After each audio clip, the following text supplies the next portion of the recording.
Olá, sejam bem-vindos, bem-vindas a mais uma live promovida pelo Grupo de Animação Bíblica da Pastoral da Arquidiocese de São Sebastião do Rio de Janeiro. Eu sou o padre Leonardo Agostini, juntamente com o padre Fábio Siqueira.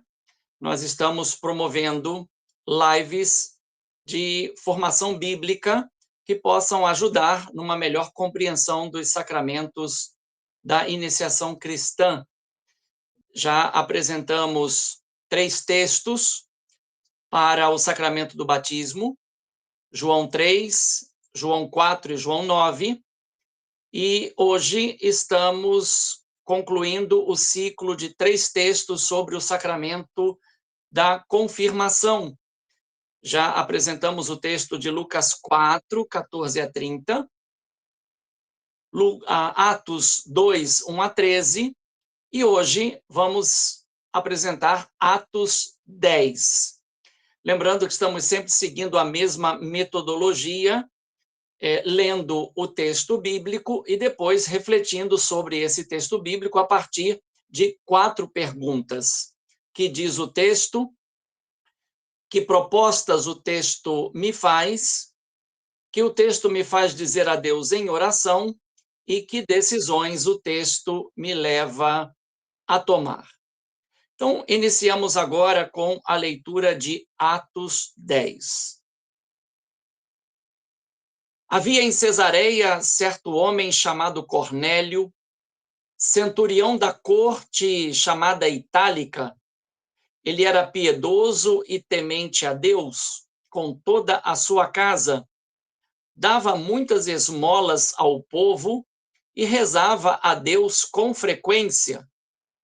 Em uma visão, cerca da hora 9ª do dia, ele viu claramente um anjo de Deus que se aproximou dele e disse-lhe: Cornélio.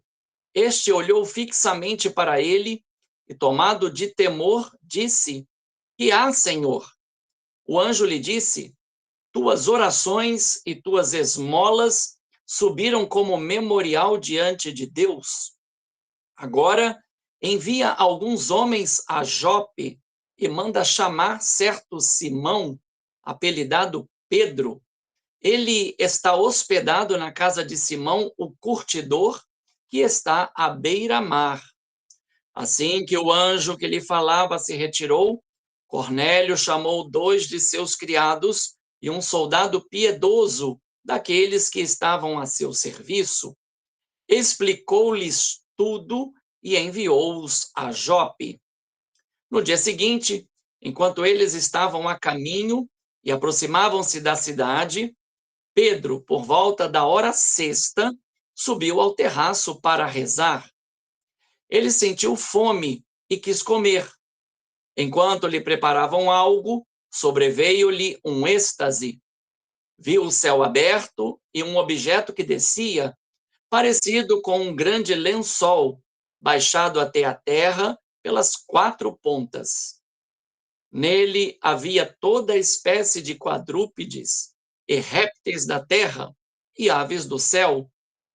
E uma voz dirigiu-se a ele: Levanta-te, Pedro, mata e come. Pedro, porém, disse: De modo algum, Senhor. Jamais comi algo profano ou impuro. De novo, pela segunda vez, a voz lhe falou: O que Deus purificou, tu não chames de profano. Isso aconteceu 3 vezes e imediatamente o objeto foi recolhido ao céu. Pedro ainda hesitava sobre o significado da visão que tivera, quando os homens enviados por Cornélio, tendo procurado pela casa de Simão, pararam junto à porta. Tendo chamado, perguntaram se Simão, apelidado Pedro, estava hospedado ali. Como Pedro estava refletindo sobre a visão, o Espírito lhe disse: 3 homens estão te procurando. Levanta-te, desce e vai com eles sem duvidar, pois eu mesmo os enviei. Tendo descido até onde estavam os homens, Pedro disse: eu sou quem procurais. Por qual motivo estáis aqui? Eles disseram: o centurião Cornélio, homem justo e temente a Deus, respeitado por toda a população dos judeus, foi instruído por um santo anjo para convocar-te à sua casa e ouvir tuas palavras. Ele então convidou-os a entrarem e lhes ofereceu hospedagem. No dia seguinte, Pedro se levantou e partiu com eles. Alguns dos irmãos de Jope acompanharam-no. No outro dia, entrou em Cesareia. Cornélio estava esperando por eles e tinha convocado seus parentes e seus amigos mais íntimos. Quando Pedro estava para entrar, Cornélio foi a seu encontro e, caindo a seus pés, adorou-o. Pedro, no entanto, o ergueu, dizendo: levanta-te, eu sou apenas um homem. E, conversando com ele, entrou, encontrou muitas pessoas reunidas e disse-lhes: vós bem sabeis que é ilícito para um judeu juntar-se ou mesmo visitar um gentio. Deus, porém, mostrou-me que nenhuma pessoa deve ser considerada profana ou impura. Por isso, tendo sido chamado, vim sem objeção alguma. Agora interrogo: por que razão me mandaste chamar?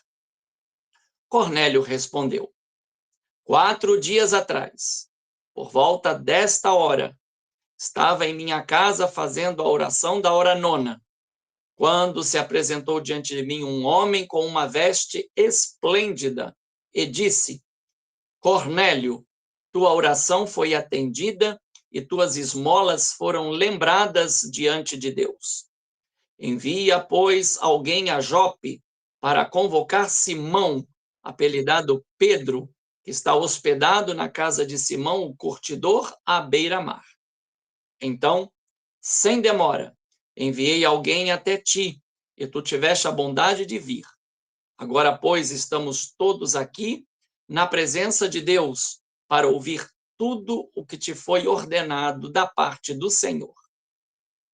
Pedro tomou a palavra e disse: dou-me conta verdadeiramente de que Deus não faz acepção de pessoas.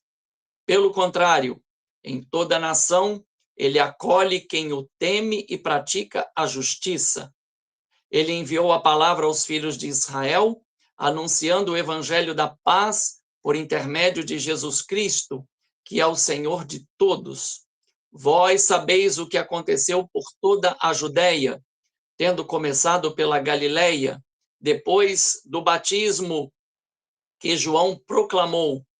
Sabeis como Deus ungiu com o Espírito Santo e poder Jesus de Nazaré, que passou fazendo o bem e curando a todos os que estavam sob o poder do diabo, porque Deus estava com ele. Nós somos testemunhas de tudo o que ele fez, tanto na região dos judeus como em Jerusalém. Eles o eliminaram, suspendendo-o no madeiro.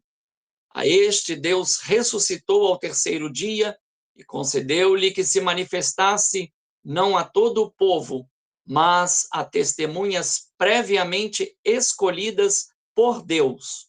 A nós, que comemos e bebemos com ele depois de ressurgir dos mortos. Ele ordenou-nos proclamar ao povo e testemunhar que ele é juiz dos vivos e dos mortos, constituído por Deus. A respeito disso, todos os profetas dão testemunho. Todo aquele que crê nele recebe o perdão dos pecados pelo nome dele. Pedro ainda estava falando essas coisas quando o Espírito Santo caiu sobre todos os que ouviam a palavra. Os fiéis da circuncisão que tinham vindo com Pedro ficaram atônitos, porque o dom do Espírito Santo tinha sido derramado também sobre os gentios. De fato, eles o ouviram falar em línguas e proclamar a grandeza de Deus. Então Pedro falou: Poderia alguém negar a água para que estes sejam batizados? Com efeito, eles receberam o Espírito Santo, assim como nós. E determinou que fossem batizados em nome de Jesus Cristo. Então, eles pediram-lhe que permanecesse alguns dias. Então, este é o texto de Atos 10. Vamos, então, agora refletir a partir da primeira pergunta. Que diz o texto? O episódio tipifica o universalismo da ação evangelizadora da igreja e pode ser subdividido em 6 cenas. A visão de Cornélio em Cesareia, versículos 1 a 8.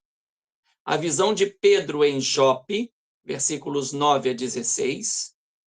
Pedro e os emissários de Cornélio, versículos 17 a 23a, a primeira parte do versículo 23.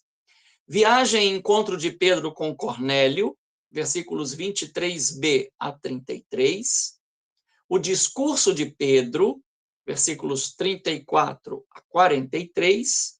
E a vinda do Espírito Santo e o batismo dos gentios, versículos 44 a 48. Então, nós temos 6 cenas. Ora, 2 cenas individuais, não concomitantes quanto ao dia e horário, acontecem e envolvem visão e palavra, através de meditação, respeitando a índole dos destinatários aos quais foi dirigida a mensagem. Entre a experiência de Cornélio, em Cesareia Marítima, sede da administração romana da Judéia e Samaria, e a de Pedro em Jope, importante porto da região, está o percurso e a chegada dos enviados.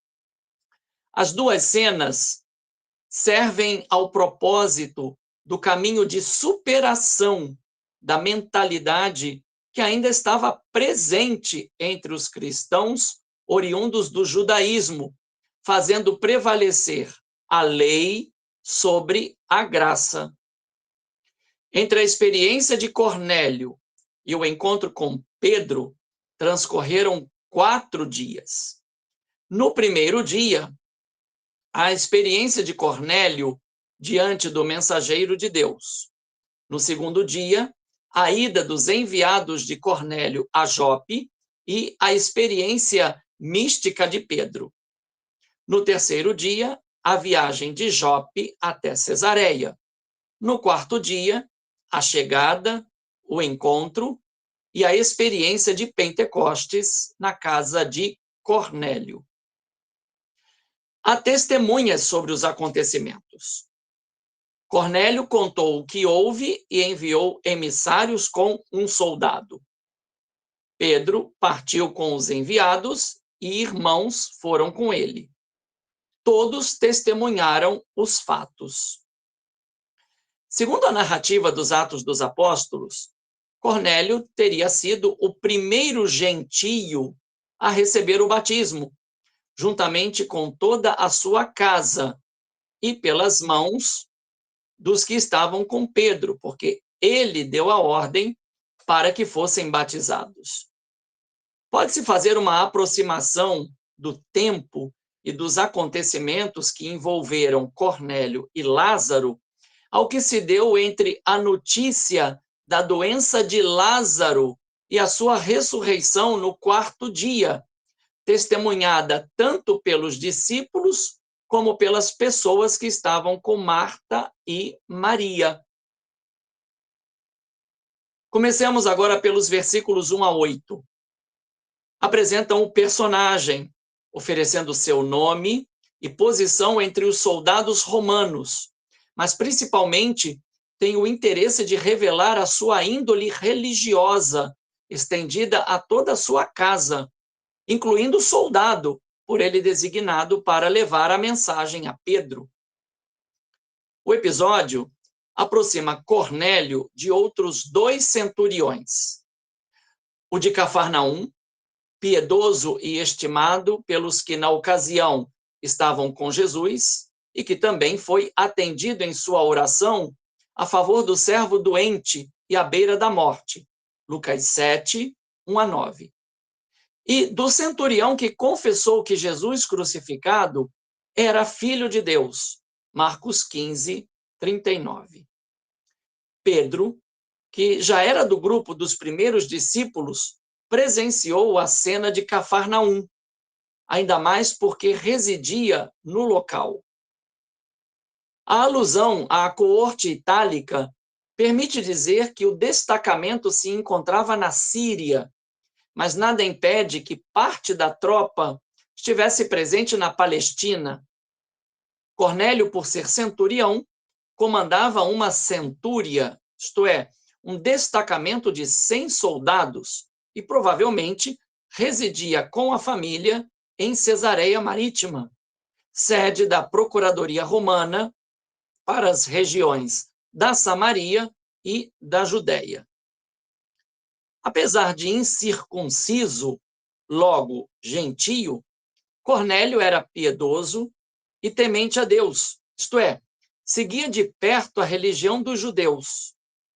As ações religiosas que praticava, a visão angélica e o diálogo instaurado aproximam Cornélio da corrente farisaica.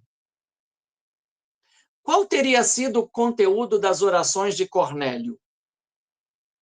Não há como saber, mas pelo fato de terem se tornado um memorial diante de Deus, pode-se dizer que buscava a conversão com sinceridade e a acompanhava com a caridade pelas esmolas que fazia.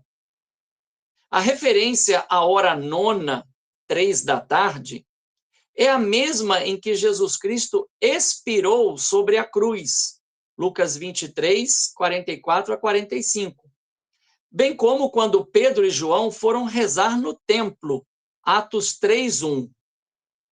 A hora nona também tem a ver com as trevas que cobriram o céu, desde a hora sexta até a hora nona, bem como com o momento em que o incenso era oferecido no santo, enquanto que do lado de fora, sobre o altar, se oferecia o cordeiro de um ano sem defeito. Logo, a referência aos horários estabelece um vínculo indubitável com a Páscoa de Jesus. Assim, o diálogo instaurado entre o anjo de Deus e Cornélio aconteceu exatamente na hora do sacrifício. Cornélio estava conectado com o que estava sendo realizado no templo, talvez até em sintonia com a oferta que mandara realizar e que estaria sendo sacrificada em função das suas orações.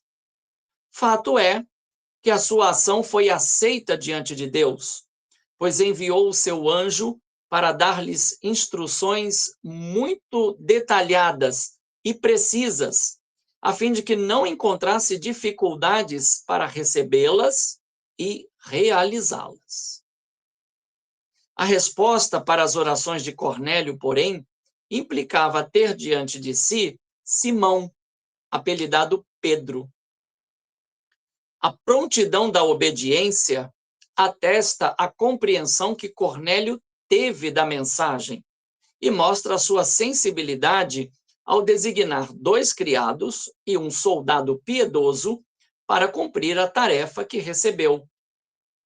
Jope era o porto mais antigo de Israel. Estava a noroeste de Jerusalém, cerca de 60 quilômetros, e a 48 quilômetros de Cesareia Marítima. Um percurso que podia ser feito em algumas horas a cavalo, mas, segundo a narrativa, a missão recebida se concretizou no dia seguinte, visto que em pouco tempo seria noite. Este aspecto temporal é importante, pois a narrativa quer associar o momento da oração de Cornélio, hora nona, com a de Jesus e a de Pedro, na hora sexta. A referência ao horário e ao terraço evoca, de certa forma, o momento e o lugar em que Jesus teria sido julgado por Pilatos, João 19:13. Já a experiência mística de Pedro a Jope é uma preparação para o encontro com os enviados do centurião Cornélio e com o que testemunhará em sua casa. Pedro estava em Jope, provavelmente por causa da sua missão e perseguição à sua pessoa, como nós encontramos narrado em Atos 8, 14 a 25, Atos 9, 32 a 35, 36 a 43. A fome de Pedro tem a ver com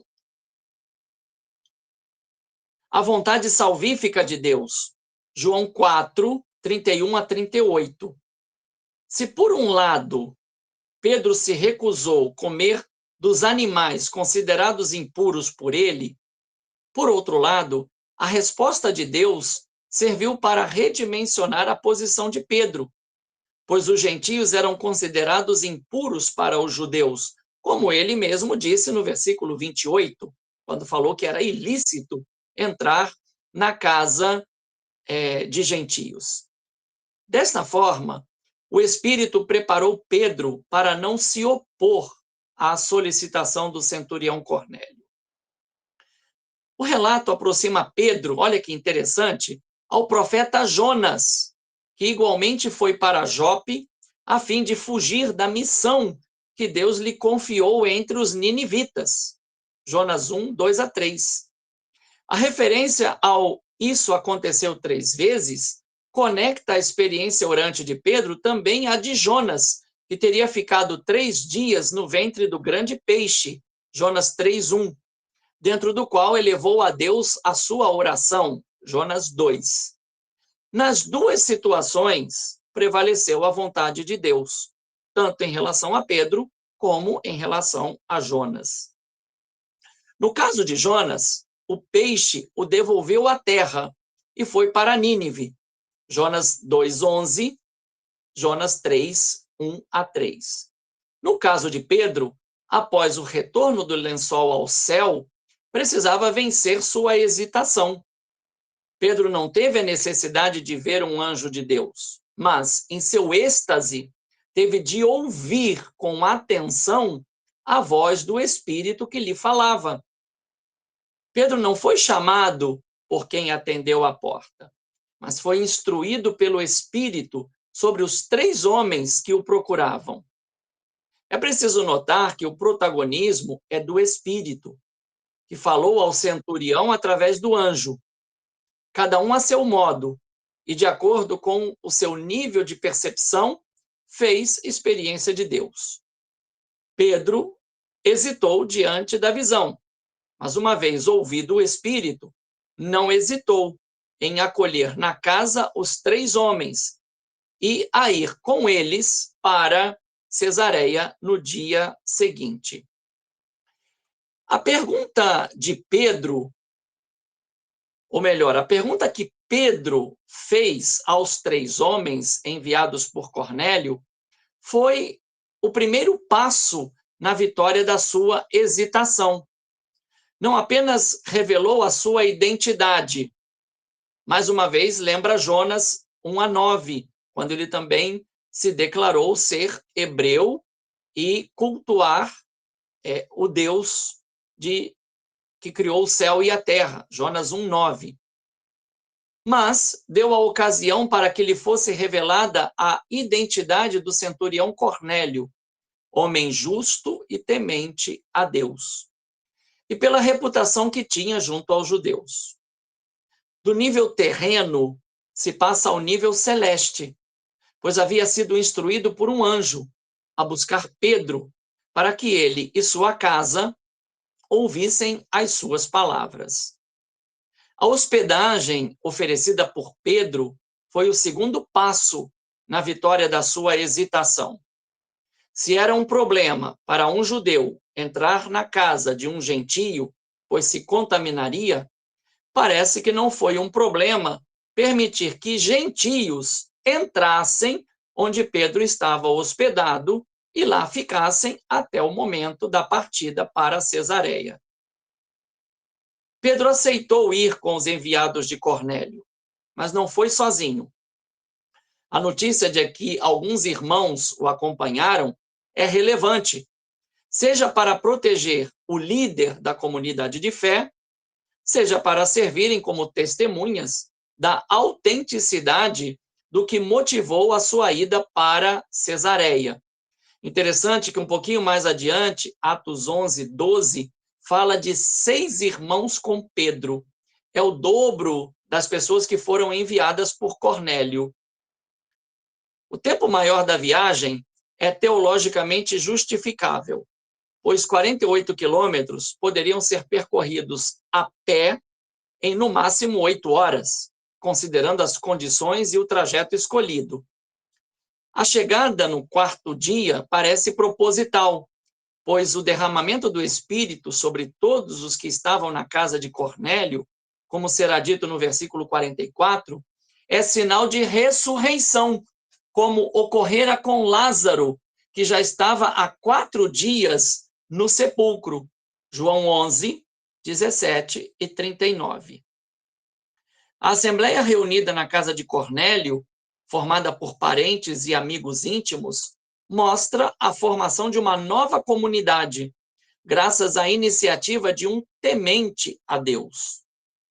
A viagem de Pedro e dos que com ele estavam, a assembleia reunida na casa, a recepção à porta e o gesto de Cornélio permitem pensar no que significa a procissão de entrada em nossas liturgias.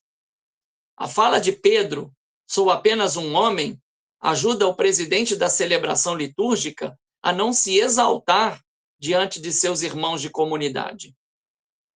Pedro entrou e justificou a sua ação.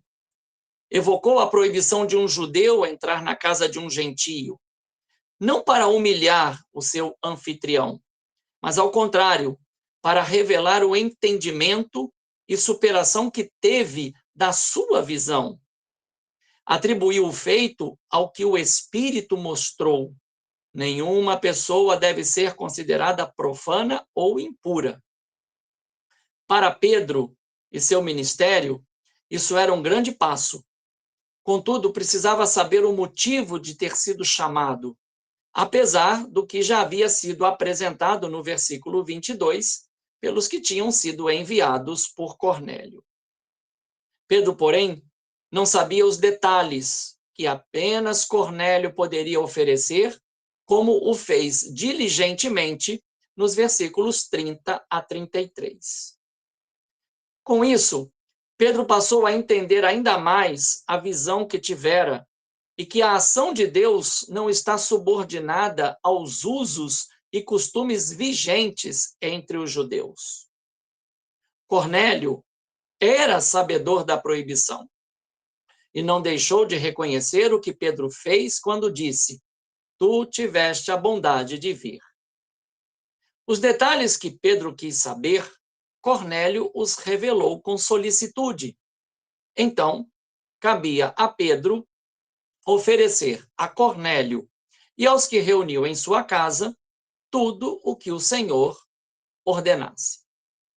Dado singular, o anjo do Senhor poderia ter dado a Cornélio o ensinamento necessário para a sua conversão, mas não o fez, pois Pedro era quem precisava vencer mais um obstáculo em sua vida de fé apostólica.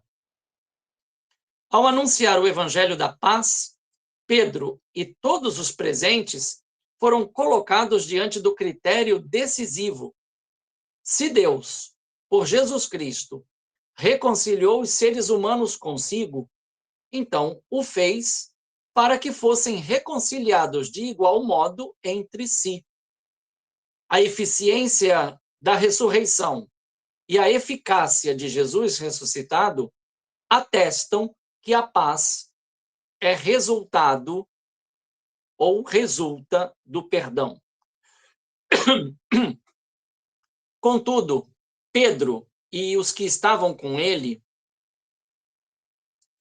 necessitavam, certamente cristãos oriundos do judaísmo necessitavam testemunhar o que o Espírito Santo iria fazer para se convencerem da veracidade do êxtase de Pedro e do que representaria para toda a igreja, como ocorreu na explicação que mais adiante deu aos irmãos em Jerusalém, Atos 11, 1 a 18, e que seria lembrado por ocasião do primeiro concílio em Jerusalém, Atos 15, 7 a 12.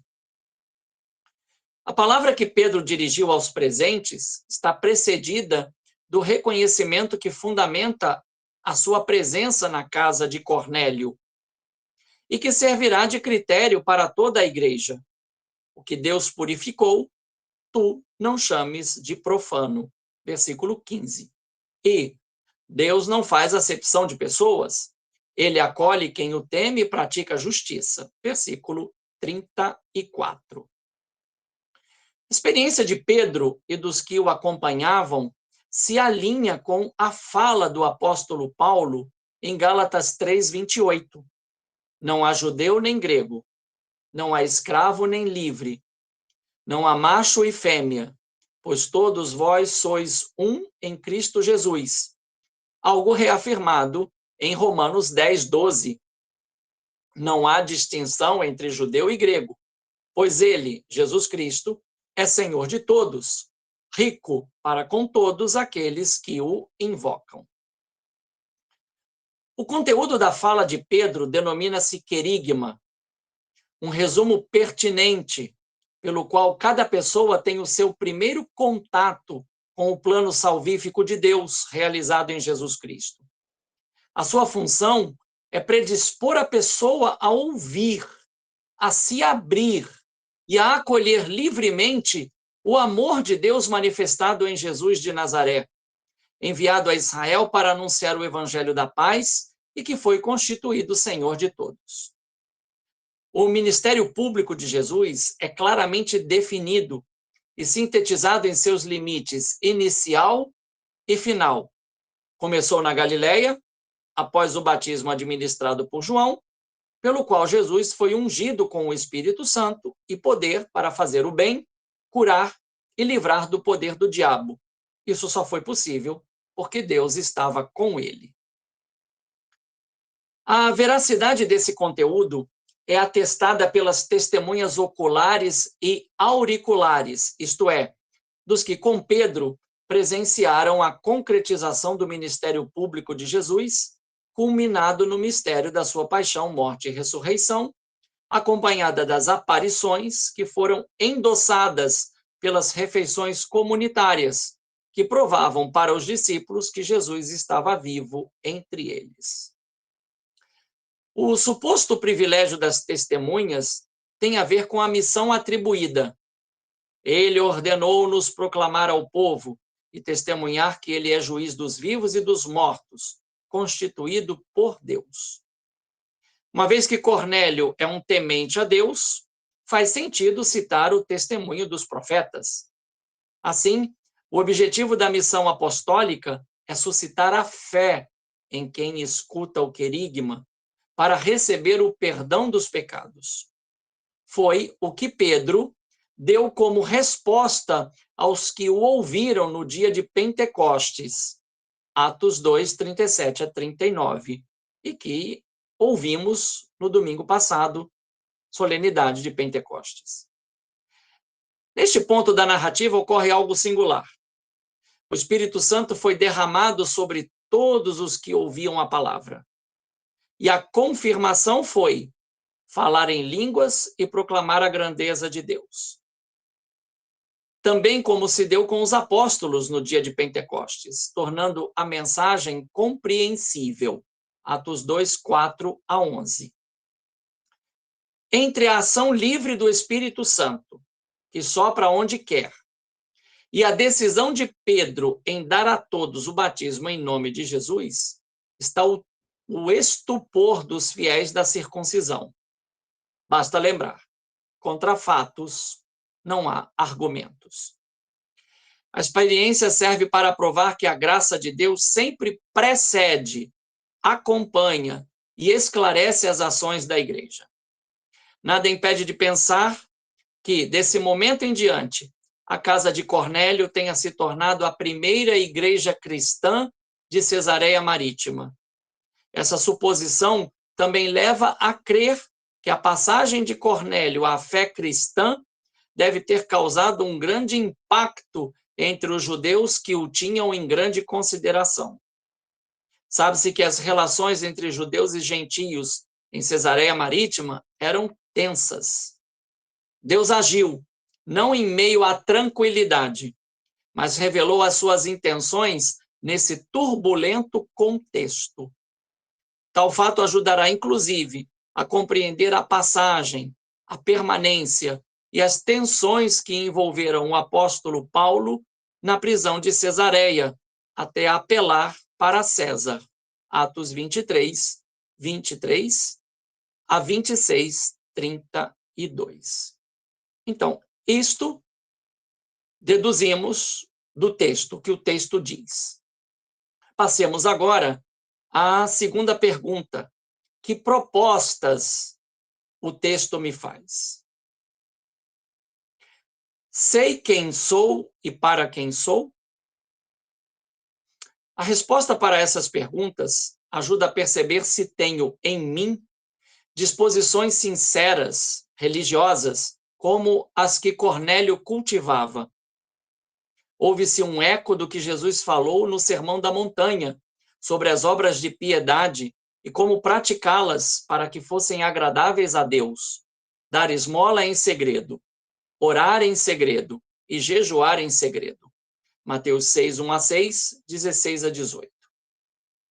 A primeira proposta é a verificação de como as obras que testemunham a sinceridade das disposições religiosas têm sido praticadas. Sem dúvida, quem reza e ora espera ser ouvido por Deus, mas nem todos os que rezam e oram se demonstram dispostos a ouvir Deus. Buscam Deus por aquilo que precisam e não porque são atraídos pelo seu amor. Não devemos rezar até que Deus nos ouça, mas devemos rezar até que sejamos capazes de ouvir Deus e aprender a fazer a sua vontade. Se houve resposta para as orações de Cornélio, é porque não dissociava a sua vida cotidiana do que falava a Deus em oração. Na base estava o conhecimento que Cornélio, com o tempo, foi adquirindo do Deus de Israel através das Escrituras e de como a adequação a estas se tornara o seu caminho pessoal e familiar de vida, envolvendo inclusive servos e soldados que estavam sob o seu comando. Se, por um lado, o anjo de Deus revelou a Cornélio que suas orações e esmolas tinham chegado a Deus, por outro lado, a ordem que recebeu revelava a autenticidade do seu coração. Obedecer à ordem do anjo se tornou a condição indispensável para Cornélio conhecer o verdadeiro sentido da fé judaica que vinha praticando como temente a Deus. A segunda proposta, então, é a coerência. Ao Deus que fala e ao que fala se deve a obediência. Esta em Cornélio foi imediata e sem hesitações. Quem estava acostumado a dar ordens demonstrou-se capaz de obedecer às ordens que recebeu. O mesmo pode ser dito dos homens que foram enviados por ele para chamar Pedro em Jope, a partir de uma aparição angélica. O que faltava a Cornélio seria dado pela mediação de Pedro, que sequer tinha noção do que Deus iria fazer diante de seus olhos. Deus tem suas formas, meios e métodos para se comunicar com o ser humano. Pedro, embora fosse um homem experiente, quer pelo conhecimento que tinha das Escrituras, quer principalmente pela convivência com Jesus, que o chamou e mudou radicalmente a sua vida, nem por isso tinha tudo resolvido em sua vida. Tensões internas ainda precisavam ser superadas em relação às suas práticas religiosas, ligadas ao conhecimento de Deus e ao aprendizado quanto à adesão incondicional à sua vontade. A terceira proposta aponta para o que se considera certo fazer como prática religiosa e o que Deus mostra como novo caminho a ser percorrido, devido ao seu incomensurável plano de amor. A visão de Pedro reflete o seu íntimo e como ainda resistia ao que era considerado impuro, nesse caso, a sua aversão aos não-judeus. A passagem do profano ao sagrado só pode ocorrer pela ação purificadora de Deus. Esta se torna eficaz quando se compreende como Deus age na história e na vida do ser humano. Nota-se que, à diferença de Cornélio, Pedro demonstrou hesitação. Nem mesmo o que o Espírito lhe disse pareceu convincente. Nesta dinâmica encontra-se a quarta proposta. Para aceitar os planos de Deus, é preciso desistir dos próprios, ainda que estejam revestidos de sincera religiosidade. Nem sempre nossa fome de Deus está alinhada com os seus planos e com os que chamou ao seu serviço. Se o que o Espírito falou não convenceu Pedro, ainda que tenha se repetido por 3 vezes, o que fez e como fez na casa de Cornélio mudaram o seu modo de pensar e de agir. Em muitos de nós ainda existe e reina um Pedro relutante em se abrir para os planos de Deus, pois estamos fechados em nossas verdades religiosas. A quinta proposta é deixar-se convencer pelo Espírito e não continuar querendo convencer Deus com as próprias convicções. Não somos nós os parâmetros do que é certo ou errado fazer, mas Deus e o seu agir longânime e misericordioso, pois é o único que conhece o íntimo do ser humano. Apenas Deus sabe o que, de fato, é capaz de planificar e realizar a sua sublime criatura, feita à sua imagem e semelhança. Como dito, diante de fatos, não há argumentos. O que Pedro viu em seu êxtase se tornou realidade aos seus olhos. A sexta proposta é deixar-se vencer pela voz interior do Espírito Santo. Nisto consiste o conhecimento dos sinais dos tempos e a superação dos próprios preconceitos e medos. Aprende-se a não rejeitar o que vem de Deus, ainda que nos exceda as capacidades. Quando as credenciais são apresentadas, a hospitalidade desponta como primeiro indício de mudança. Não existe acaso. O que existe é a previdente providência de Deus que promove e provoca o encontro na verdade do seu amor. A sexta proposta consiste em seguir os planos de Deus e experimentar a eficácia da sua obra que se deu no encontro entre o que fez por Cornélio e por Pedro, ambos envolvidos por testemunhas capazes de certificar a experiência de seus líderes. Cornélio precisava de Pedro para ser instruído na verdade.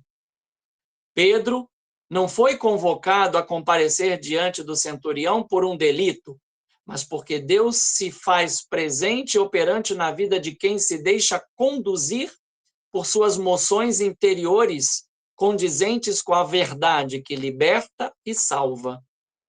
Cornélio e Pedro, um diante do outro, testemunham a fé que tiveram no que foi revelado por Deus. O primeiro pela mediação de um anjo, caminho de quem ainda não tinha feito a experiência do Espírito Santo. O segundo pela visão e pela voz do Espírito, pois já tinha feito essa experiência, que, porém, necessitava progredir segundo os desígnios de Deus. A disposição de ouvir, nesse caso, de Cornélio e de sua casa, se une à disposição de Pedro em anunciar Jesus. Então, a sétima proposta é dar-se conta de que Deus não faz acepção de pessoas, mas acolhe quem o tema e pratica a justiça. Eis duas ações inseparáveis na vida de quem se declara crente.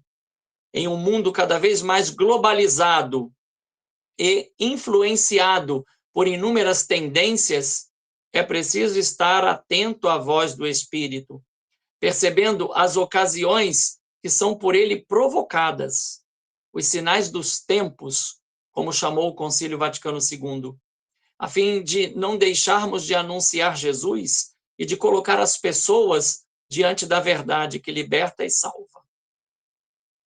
A oitava proposta tem a ver com a verificação do conhecimento que temos do Evangelho e do quanto tem sido decisivo em nosso comportamento. Não basta saber o que aconteceu com Jesus Cristo, se esse conhecimento não for traduzido em vida socioeclesial salvífica. Se foi para a liberdade que Jesus Cristo nos libertou, Gálatas 5:1, estar nessa liberdade implica na missão de anunciar a salvação às pessoas que ainda estão oprimidas e presas em suas humanas convicções, ainda que revestidas de sincera religiosidade. Temos sido testemunhas de Jesus Cristo, dignas de crédito onde estamos e atuamos? Frente às maravilhas operadas por Deus em favor do ser humano, a nona proposta nos coloca diante da gratuidade de Deus e da sua divina sabedoria em não se condicionar aos nossos gostos.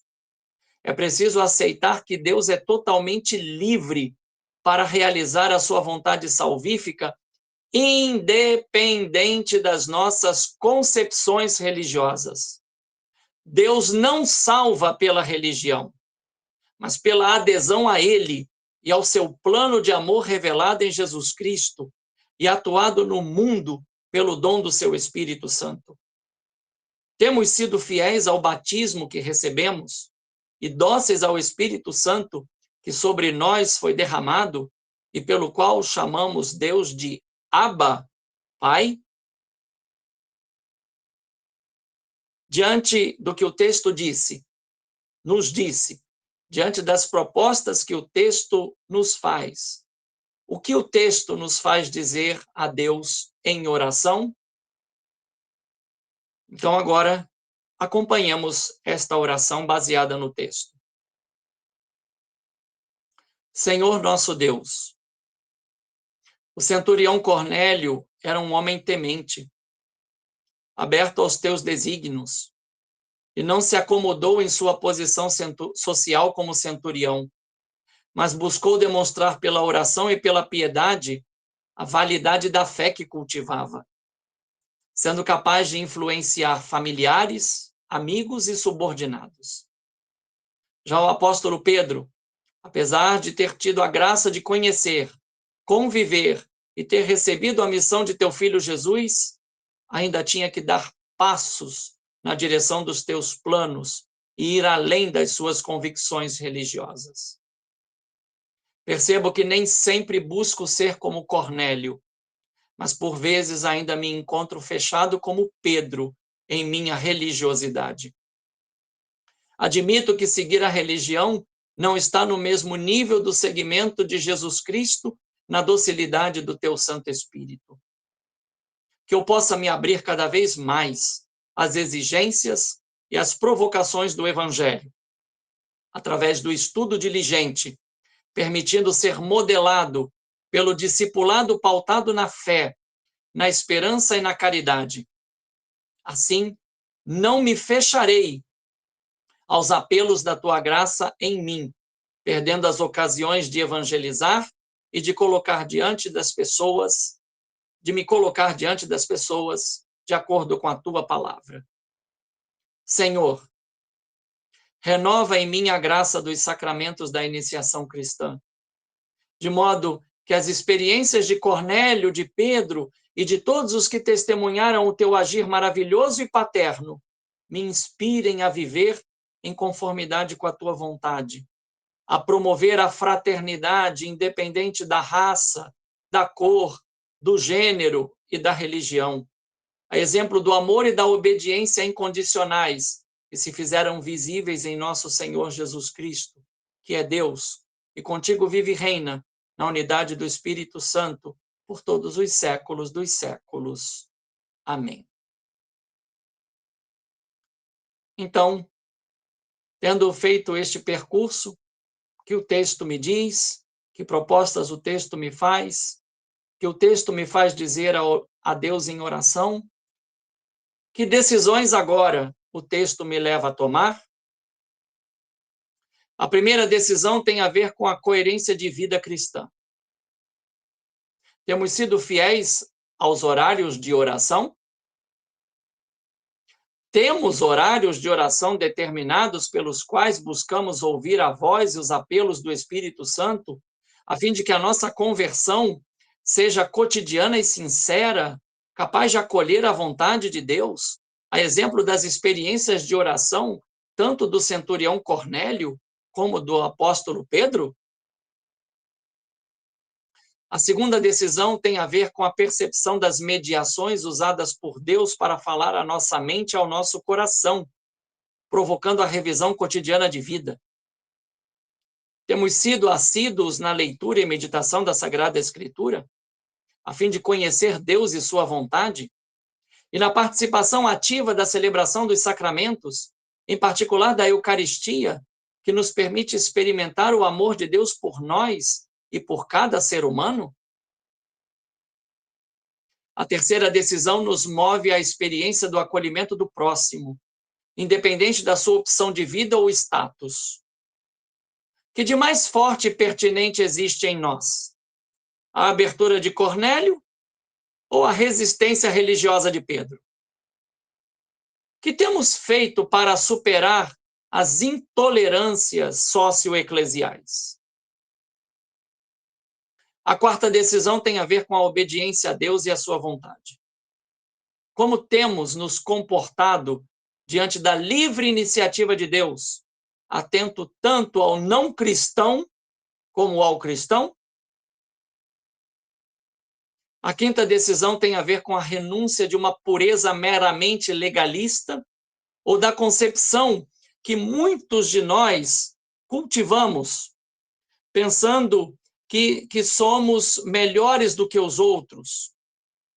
Se, por um lado, Cornélio se curvou diante de Pedro, por outro lado, Pedro não se deixou levar pelo gesto e se colocou no mesmo nível.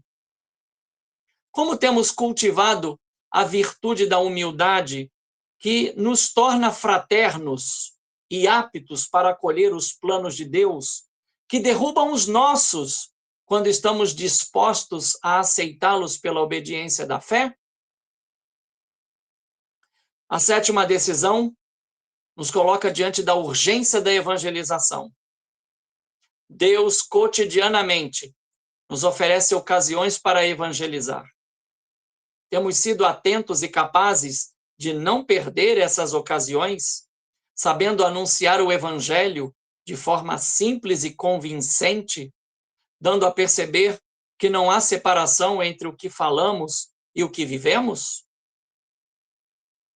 A sétima decisão tem a ver com um reconhecimento do que Deus faz para além das nossas pretensões.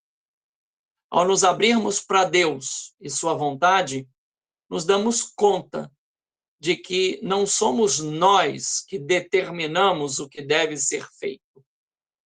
O batismo de Cornélio e de todos os que estavam na sua casa foi consequência do dom do Espírito Santo derramado. Nesse sentido, aprendemos que a graça de Deus sempre precede e acompanha a nossa vida quando não criamos obstáculos para ela se manifestar? Como temos reagido diante das iniciativas salvíficas de Deus? Então, foi isso que preparei para nós nesta sexta live promovida pela Associação Animação Bíblica da Pastoral da Arquidiocese de São Sebastião do Rio de Janeiro, e vimos hoje Atos 10.